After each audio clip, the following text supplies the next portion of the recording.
Salutations et bienvenue pour cette nouvelle exploration. Aujourd'hui, on plonge dans des documents assez particuliers. Il y a ce fichier au titre coréen qui se traduit par l'interférence de Satan. C'est exact. Bonjour. On est face à une analyse théologique visiblement assez dense. Oui, et le cœur du sujet, si je comprends bien, c'est un conflit un peu fondamental, non? Tout à fait. Presque cosmique, on pourrait dire. Ça tourne autour d'une question clé. Est-ce que les créatures peuvent vraiment suivre les commandements divins? Surtout les plus importants. Aimer Dieu et aimer son prochain. D'accord, c'est direct comme approche. Le texte suggère donc que Satan, lui, il dit non, que c'est pas possible. Précisément. L'argument qui est présenté, c'est que Satan soutient que ces commandements sont en pratique impossibles à respecter. Et si personne ne peut les suivre, Alors, ils peuvent pas être une loi juste, ni une base pour un jugement. C'est ça, sa logique. et le but derrière tout ça, d'après ce texte, ce serait pour Satan d'échapper aux conséquences. Ce fameux lac de feu de l'Apocalypse. C'est l'idée, oui. En invalidant la loi de l'amour, il chercherait à démolir le fondement même du jugement qui en découle. D'accord. Donc, notre objectif aujourd'hui, c'est de voir comment ce texte construit cette idée. Comment Satan essayerait d'empêcher l'obéissance. Oui. Et puis, quelle serait la réponse de Dieu, toujours selon ses écrits? Compris. On va regarder les stratégies de Satan, et puis ce rôle des témoins martyrs, c'est ça? Exactement. Leur rôle comme preuve, et puis la finalité de tout ce conflit, telle qu'elle est décrite. Alors allons-y.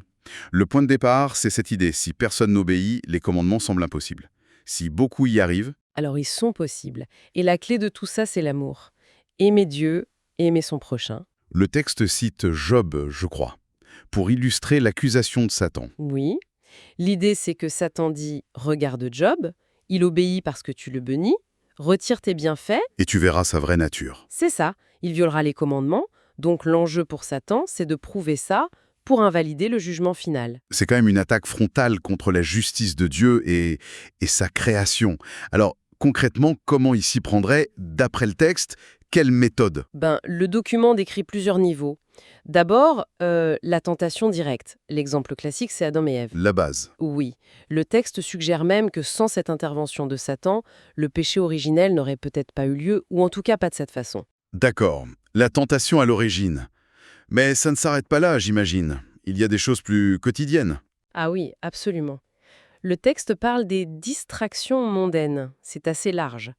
L'argent, la carrière, le statut, les plaisirs, les loisirs, l'accumulation de biens. Le genre de choses qui nous occupent tous, plus ou moins. Exactement. L'idée sous-jacente, c'est que Satan utiliserait ces choses, parfois légitimes en soi, pour détourner notre attention. Détourné de quoi? De la spiritualité. Surtout de ça, oui. Et spécifiquement de la lecture des Écritures, qui est vue ici comme essentielle.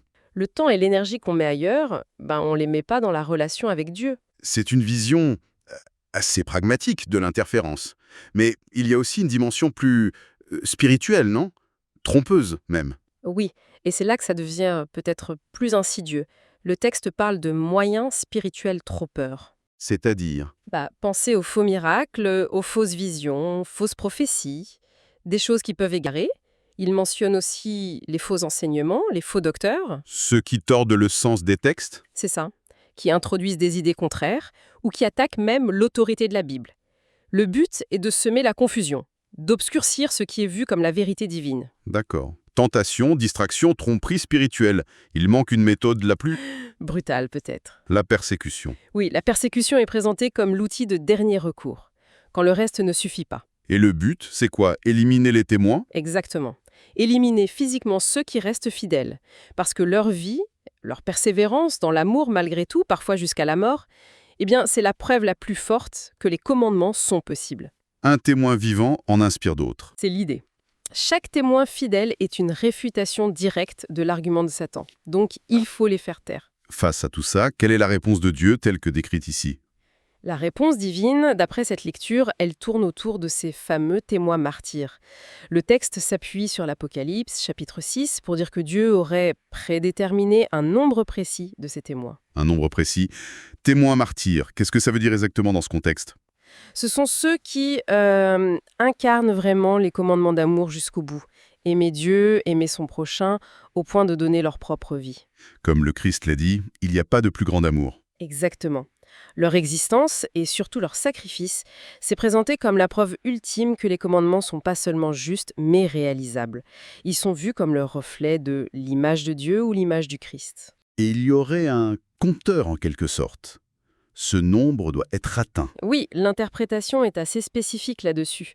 Elle suggère que ce nombre doit être complet avant la fin d'une période symbolique, le 6e millénaire, juste avant le 7e millénaire, identifié au millénium. D'où vient cette idée de millénaire? Elle s'appuie sur certains passages, comme celui où les âmes sous l'autel demandent jusqu'à quand, et on leur dit d'attendre que le nombre de leurs compagnons soit complet. Et puis il y a cette analogie, un jour est comme 1000 ans. D'accord. Et une fois le compte atteint, La validité des commandements serait prouvée de façon incontestable. Et ça pose la base pour le jugement final. c'est une mécanique assez précise. Et Jésus, dans tout ça, son rôle doit être central, non? Ah oui, absolument, fondamental. Le texte fait un parallèle très fort entre Adam, le premier, dont la chute est liée à un arbre, L'arbre de la connaissance. voilà, et Jésus, appelé le dernier Adam, qui lui triomphe sur un autre arbre. La croix. Il y a cette idée de la malédiction du bois qui est retournée. La croix, symbole de mort, qui devient lieu de victoire. C'est exactement ça. Le sacrifice de Jésus est vu comme la preuve ultime de l'amour et de la justice de Dieu. Ça expie le péché, ça scelle le jugement de Satan, et surtout, ça permet l'envoi du Saint-Esprit aux croyants. Et c'est l'esprit qui change tout pour l'obéissance humaine. C'est le point crucial, oui. Le texte dit que c'est par la force de l'Esprit que les croyants, ceux qui sont nés de nouveau, peuvent maintenant suivre les commandements d'amour.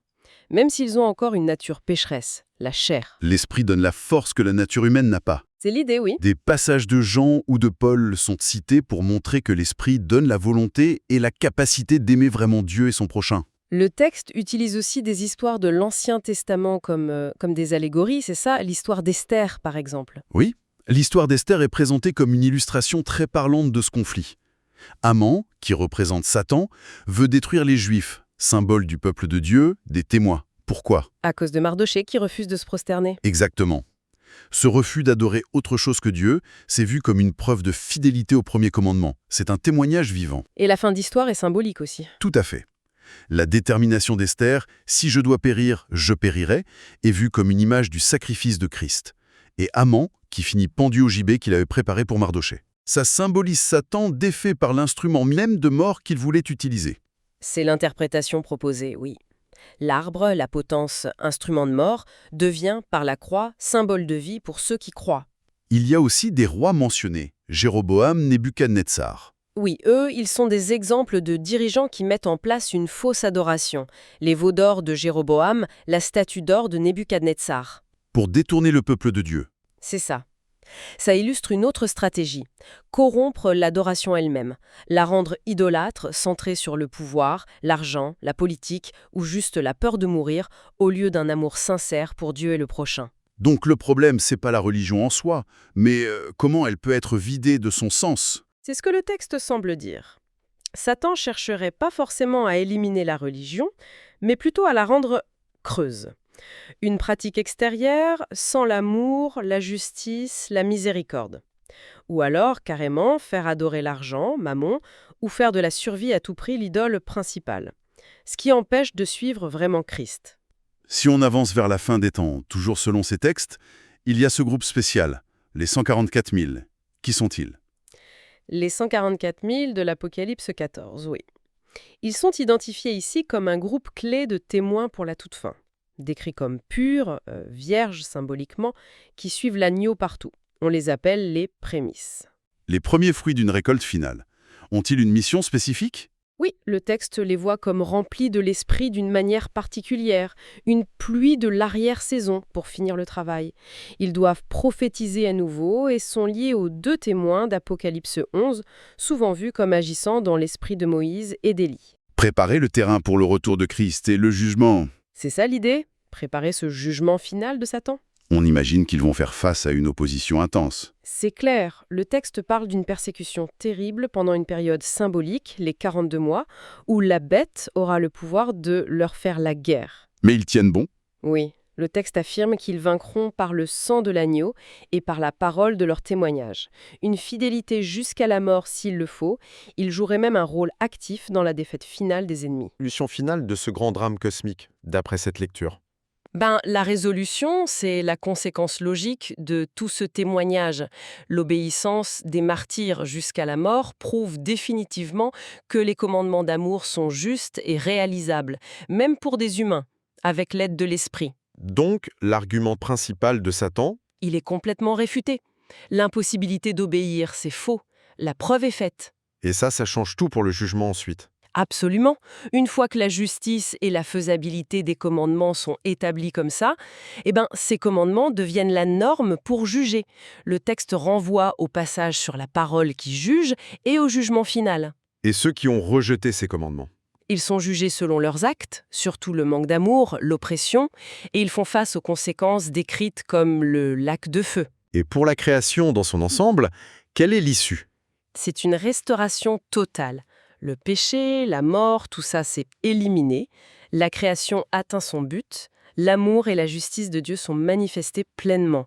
Le texte suggère même que pour les racheter, la possibilité même de péché disparaît. Leur volonté est alignée sur celle de Dieu. Le plan initial de Dieu, créer des êtres capables d'aimer librement, est accompli. C'est ça. Donc, si on essaie de résumer cette analyse, on a une grande fresque d'une lutte cosmique. L'enjeu, est-ce possible d'aimer comme Dieu le demande? Satan dit non et essaie de le prouver par toutes sortes d'interférences. C'est ça. Et la réponse divine, selon cette interprétation, c'est le témoignage fidèle, jusqu'au sacrifice, de témoins clés à travers l'histoire, avec Jésus comme point culminant et les 144 000 pour la fin. Ces témoignages prouvent que oui, c'est possible d'aimer ainsi. Et ça mène à la défaite de Satan, à la fin du mal et de la mort, et à une création restaurée où l'amour domine. C'est Oui, une vision très construite tirée de ces documents. Oui, c'est une interprétation très élaborée. Et ça laisse peut-être une question pour nous pour réfléchir. Si ce témoignage fidèle, même au péril de sa vie, est présenté comme la preuve ultime de la vérité, comme ce qui réfute le mal, qu'est-ce que ça nous dit sur la valeur, sur le sens de nos propres actes d'amour désintéressé, notre courage face à l'injustice, ou même de notre témoignage pour ce en quoi on croit aujourd'hui, dans notre monde?